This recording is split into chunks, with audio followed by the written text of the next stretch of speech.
గారు ఇలా అమ్మవారికి నిరంతరాయంగా అర్చనలు జరుపుతూ అంటే ఎక్కడ ఏ రోజు కూడా ఆపకుండా జరుగుతున్న ప్రదేశం ఏదైనా ఉందా? వెంటనే కళ్ళు మూసుకొని చెప్పాల్సినటువంటి ప్రదేశం మనకుండే మహాక్షేత్రాలన్నిటి మీద దాడులు జరిగినాయమ్మ. బాగా విదేశీయులు వచ్చి రకరకాలైనటువంటి దాడులు చేసి ఒక్కో దగ్గర పూజ జరిగి ఒక్కో సందర్భంలో ఆపుకొని లోపలే పూజ చేసుకొని అలా ఉంది. కానీ అవిచ్ఛిన్నంగా జరిగినటువంటిది శంకరాచార్యుల వారు స్థాపించినటువంటి శృంగేరిలో. ఈ శృంగేరిలో శారదా అమ్మవారు ఎవరైతే ఉన్నారో ఆవిడ కాశ్మీరేతు సరస్వతి అని మనం చెప్పుకుంటాంగా, ఆ సరస్వతి అమ్మవారిని ఏదైతే ఇప్పుడు మనం పాక్ ఆక్యుపైడ్ కాశ్మీర్లో భవిష్యత్తులో ఇలాంటి దాడులు జరుగుతాయి అని ముందే తెలిసినటువంటి శంకరాచార్యుల వారు ఆ సరస్వతి శక్తిని ఆయన వెంట ఉత్తరాది నుంచి దక్షిణం దాకా నడిపించుకుంటూ తీసుకొని వచ్చి అక్కడ ప్రతిష్ఠ చేశారు. చేసి ఇప్పటిదాకా అవిచ్ఛిన్న శ్రీ శంకరాచార్య గురు పరంపరా ప్రాప్త అని బిరుదు వాళ్ళకి. ఎక్కడా విచ్ఛిన్నం కాలేదు. ఏనాడు ఇంతమంది దాడులు చేసినా శృంగేరి పీఠం మీద ఎవరు దాడి చేయలేకపోయారమ్మా. ఒక సందర్భంలో టిప్పు సుల్తాన్కి సంబంధించినటువంటి సైన్యం దాడి చేద్దామని వచ్చారు, వాళ్ళ వల్ల కాలేదు, వాళ్ళు చేయలేకపోయారు. అంటే ఈ లోపే వాళ్ళకి ఇంకో ఆపద రావటం, అక్కడ ఉండి గణపతి నేను రక్షిస్తానని చెప్పడం, అలా ఎప్పుడూ జరగకుండా ప్రతి సంవత్సరము చాలా నిరంతరాయంగా శంకరాచార్యుల వారు శ్రీ విద్యకు ఆద్యులని చెప్పచ్చు. ఓ విధంగా ఈ కలియుగంలో శ్రీ విద్యని ఉద్ధరించిన వారు ఎవరు అంటే ఆదిశంకర భగవత్పాదాచార్యుల వారు అని నిస్సంకోచంగా చెప్పచ్చు. అలాంటి ఆ శ్రీ విద్యని పునః ప్రతిష్ఠ చేసి ఈ శ్రీ విద్యకి ఎక్కడ అపరాధం జరగకుండా ప్రతి సంవత్సరము ఈ రోజుకి అనంతశ్రీ విభూషితులు శ్రీ శ్రీ శ్రీ విధుశేఖర భారతీ మహాస్వామి వారు, శ్రీ శ్రీ శ్రీ భారతీతీర్థ మహాస్వామి చరణులు వీరి యొక్క ఆధ్వర్యంలో ఇప్పటికీ కూడా ఇన్ని వందల వేల సంవత్సరాలు జరిగినా మనకి ఎక్కడా ఇది కాకుండా 1000 సంవత్సరాల పైనే దాటిపోయినా కూడా అవిచ్ఛిన్నంగా జరుగుతూ ఉన్నాయమ్మా.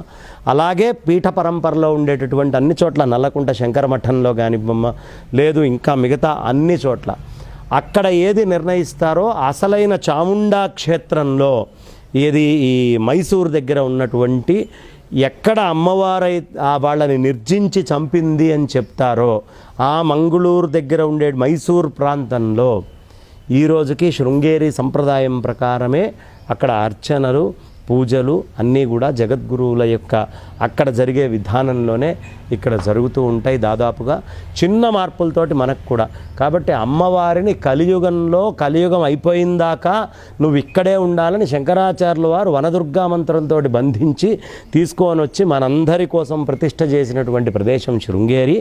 ఆ శృంగేరి నుంచి శారదా అమ్మవారు ఆవిడే మహాకాళి, మహాలక్ష్మి, మహాసరస్వతి అందరినీ అనుగ్రహిస్తూ జగద్గురుల ద్వారా పూజలు పొందుతూ ఇప్పటికీ భారతదేశం కాపాడబడుతోంది అంటే కేవల కారణం శృంగేరి జగద్గురువులు నిత్యం చేసే చంద్రమౌళీశ్వర ఆరాధన, అక్కడ ఆ అమ్మవారు మూల ప్రకృతికి అక్కడ జరిగే శ్రీ విద్యోపాసన ఇవన్నీ కూడా. అందుకనే అక్కడ అభేదంగా కృష్ణాష్టమికి కృష్ణయ్యకి విష్ణుమూర్తికి విశేషంగా జరుగుతుంది. నిత్య నిరంతరం వాళ్ళు పలికే నామం నారాయణ నామం. పరమేశ్వరుడికి ఆగకుండా జరుగుతూ ఉంటాయి, అట్లాగే అమ్మవారికి ఆగకుండా. అలాగే కుమారస్వామి వారికి గణపతికి కూడా చాలా విశేషంగా జరుగుతాయి. సూర్యనారాయణమూర్తి ఆరాధనలు కూడా అవుతాయి. ఈ సనాతన వైదిక సంస్కృతి మొత్తాన్ని కాపాడే బీజము వారాహి అని మనం చెప్పుకున్నాంగా, భూమిని కాపాడేది ఈ వారాహి అమ్మవారే. ఆ క్షేత్రానికి రక్ష. వారాహి అమ్మవారు అక్కడ ఉండి ఆ భూమిని కాపాడుతూ ఎప్పుడూ నవరాత్రులు అనేవి పాడైపోకుండా అక్కడే అవిచ్ఛిన్నంగా జరుగుతూ ఉండేట్టుగా ఆ తల్లి అనుగ్రహించింది. కాబట్టి మైసూరులో కూడా ఎవరైనా ఆపుండొచ్చు, మధ్యలో దాడులు జరిగినాయి, కానీ శృంగేరిలో ఆగలేదు. ఆ కళలన్నీ అక్కడ తీసుకొని వెళ్ళి పెట్టి అమ్మవారికి ఈ రోజుకి జరుగుతున్నాయి. అందుకని ఆ క్షేత్రం అవిచ్ఛిన్న పరంపరగా చక్కగా జరుగుతున్న క్షేత్రం. ఈ నవరాత్రులు కూడా అంగరంగ వైభవంగా అవుతుంది. మనం అందరం చాలా టీవీ ఛానల్స్లో లైవ్ చూడొచ్చు. జగద్గురువులు అక్కడ పూజ చేస్తుంటే కన్నుల పండగగా ఉంటుంది. ఆ విజయదశమి రోజు స్వామివారు సువర్ణ సింహాసనం మీద కూర్చొని ఉంటే అమ్మవారినే చూస్తున్నామా అన్నట్టుంటుంది, చేతిలో అక్షమాల పట్టుకొని. అలా టిప్పు సుల్తాను ఆయన భయపడి అమ్మో ఇంతటి మహానుభావులా అని ఆ భూములు ఇస్తూ బంగారపు నేసినటువంటి శాలువ ఏది ఆ పీఠాన్ని నాశనం చేద్దామనుకుండేవాడు స్వామివారిలో అమ్మవారిని చూసి అక్కడ శాలువాలన్నీ ఇచ్చి ఒక్కసారి పాదాలకు నమస్కారం చేసుకొని వెళ్ళిపోయాడు. వాడు నాశనం చేద్దామని వచ్చాడు ఖడ్గంతో. ఏమిటి అంటే, సరే తెరగట్టు, నువ్వు ఏ ప్రశ్నలు మీరు అడిగితే దానికి సమాధానం చెప్తా అన్నారు. అవతల పక్క పీఠం స్వామివారు కూర్చున్నారు, తెరగట్టారు.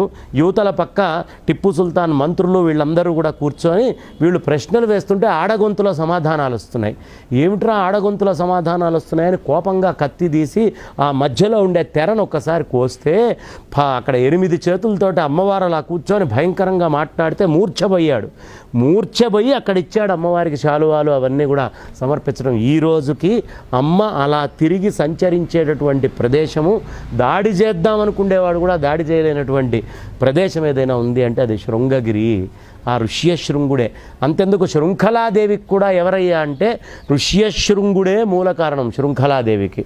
కాబట్టి అష్టాదశ శక్తి పీఠాల్లో శృంఖలకైనా వారాహికైనా మిగతా ఏ దేవతా శక్తికైనా మూలము ఆదిశంకరులు మొత్తము బీజాన్ని తీసుకొని వెళ్ళి శృంగేరి పీఠము దగ్గర స్థాపన చేశారు.